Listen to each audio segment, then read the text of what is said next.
자, 오늘은 유럽이 아메리카 대륙을 식민지로 만들기 시작한 바로 그 첫 100년에 대한 이야기를 해볼까 합니다. 이 시간 동안 대체 무슨 일이 있었던 걸까요? 모든 것의 시작점부터 그 어마어마한 결과까지 지금부터 저와 함께 하나씩 파헤쳐 보시죠. 이 모든 거대한 역사는요, 사실 이 질문 하나로 요약될 수 있습니다. 아니, 도대체 어떻게 향신료를 찾으러 떠난 여정이 대륙 전체를 정복하는 그런 엄청난 사건으로 번질 수 있었을까요? 그 시작은 정말 의외의 곳에 있었습니다. 자, 모든 거대한 사건에는 그 시작을 알리는 첫 번째 도미노 조각이 있기 마련이죠. 이 이야기의 첫 번째 도미노는 뭐였을까요? 바로 유럽이 동쪽으로 가는 새로운 길을 정말 필사적으로 목숨 걸고 찾아야만 했던 그 절박한 상황이었습니다. 그럼 대체 뭐가 문제였을까요? 바로 실크로드였습니다. 수세기 동안 동방 무역의 핵심이었잖아요. 그런데 1453년에 오스만 제국이 콘스탄티노플을 딱 점령하면서 모든 게 바뀌어버립니다. 실크로드의 서쪽 문이 쾅 닫혀버린 거예요. 그러니까 동방에서 오는 물건들, 특히 향신료 가격이 정말 말도 안 되게 치솟았죠. 유럽 입장에서는 거의 생존의 문제였습니다. 그래서 어쩔 수 없이 새로운 길, 바로 바닷길로 눈을 돌릴 수밖에 없었던 겁니다. 바로 이때 역사의 무대에 한 남자가 등장합니다. 이탈리아 출신 선원 크리스토퍼 콜럼버스. 그는 포르투갈 왕을 찾아가서 서쪽으로 가면 인도로 갈 수 있습니다 라고 제안했지만 허무맹랑한 소리라며 퇴짜를 맞았죠. 그런데 말이죠. 이 콜럼버스의 타이밍이 정말 기가 막혔습니다. 1492년 마침 이슬람 세력을 완전히 몰아내고 통일 왕국을 이룬 스페인이 있었거든요. 이들은 막 승리감에 취해서 이제 밖으로 뻗어나가자 하는 야심에 불타고 있었는데 그때 콜럼버스가 나타난 거죠. 스페인은 그의 제안을 덥석 물었습니다. 자, 콜럼버스의 항해는 그야말로 엄청난 파장을 불러일으켰습니다. 그의 발견 하나가 곧 스페인과 포르투갈 이 두 나라가 지도 위에 줄 하나를 쭉 긋고는 전 세계를 나눠 갖는 정말 상상도 못할 이야기로 이어지게 되거든요. 그의 첫 번째 항해와 두 번째 항해, 그 규모 차이를 한번 보세요. 1492년 첫 항해 때는 배가 딱 3척이었어요. 정말 탐험에 가까웠죠. 그런데 불과 1년 뒤 두 번째 항해 때는 무려 17척의 함대입니다. 거기엔 그냥 선원만 탄 게 아니라 정착민, 군인, 심지어 성직자까지 타고 있었어요. 이건 뭘 의미할까요? 네, 맞습니다. 단순한 탐험이 아니라 처음부터 목적이 분명한 식민지화로 그 성격이 완전히 바뀌었다는 걸 보여주는 거죠. 다른 누구도 아닌 콜럼버스 본인이 남긴 기록을 보면 모든 게 명확해집니다. 그가 1492년에 쓴 일기에 이런 구절이 있어요. 카리브해 사람들은 훌륭한 하인이 될 것이고 아주 쉽게 기독교인이 될 것이다. 와, 정말 소름 돋지 않나요? 원주민을 처음 만난 그 순간부터 그는 그들을 하인으로 그리고 개종시켜야 할 대상으로 본 겁니다. 앞으로 벌어질 모든 비극의 씨앗이 바로 이 한 문장에 다 담겨 있었던 거죠. 자, 콜럼버스가 새로운 땅을 발견했다는 소식이 유럽에 퍼지자 당시 최고의 해상 강국이었던 포르투갈이 가만히 있을 리가 없죠.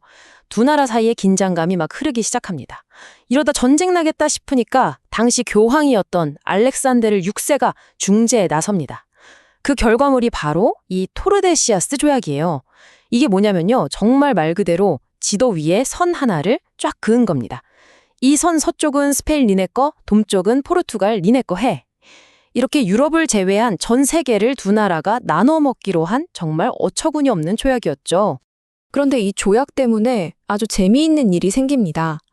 1500년에 포르투갈 배가 항해를 하다가 정말 우연히 브라질 땅에 닿게 돼요. 근데 지도를 펴보니까 오라? 이 땅이 바로 그 조약선의 동쪽에 살짝 튀어나와 있었던 거예요. 포르투갈 땅이 된 거죠. 처음에 스페인처럼 금이나 은을 찾으려고 했는데 아무것도 안 나오는 거예요. 대신 그들은 이 브라질 우드라는 나무를 발견했습니다.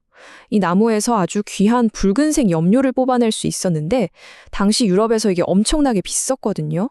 포르투갈의 첫 번째 대박 상품이 된 셈이죠. 자, 이제부터는 이 이야기의 가장 잔혹하고 가슴 아픈 단계로 넘어가 보겠습니다.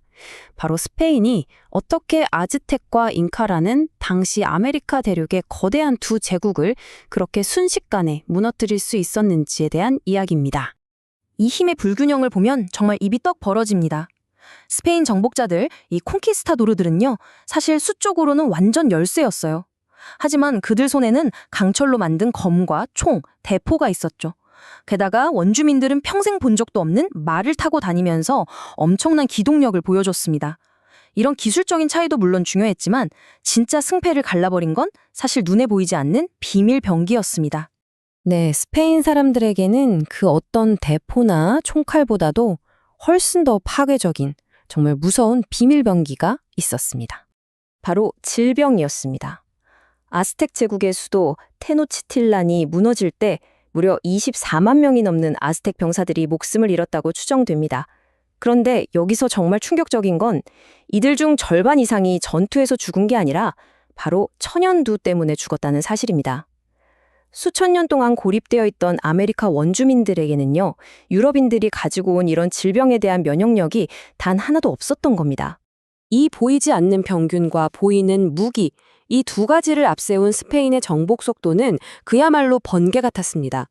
1521년에 에르난 코르테스가 아즈텍 제국을 멸망시키고 1532년에는 프란시스코 피사로가 잉카 제국을 무너뜨리기 시작했죠. 그리고 불과 몇십 년이 지나지 않아서 저 남쪽의 아르헨티나부터 북쪽의 플로리다까지 어마어마한 영토가 스페인의 손에 넘어가게 됩니다.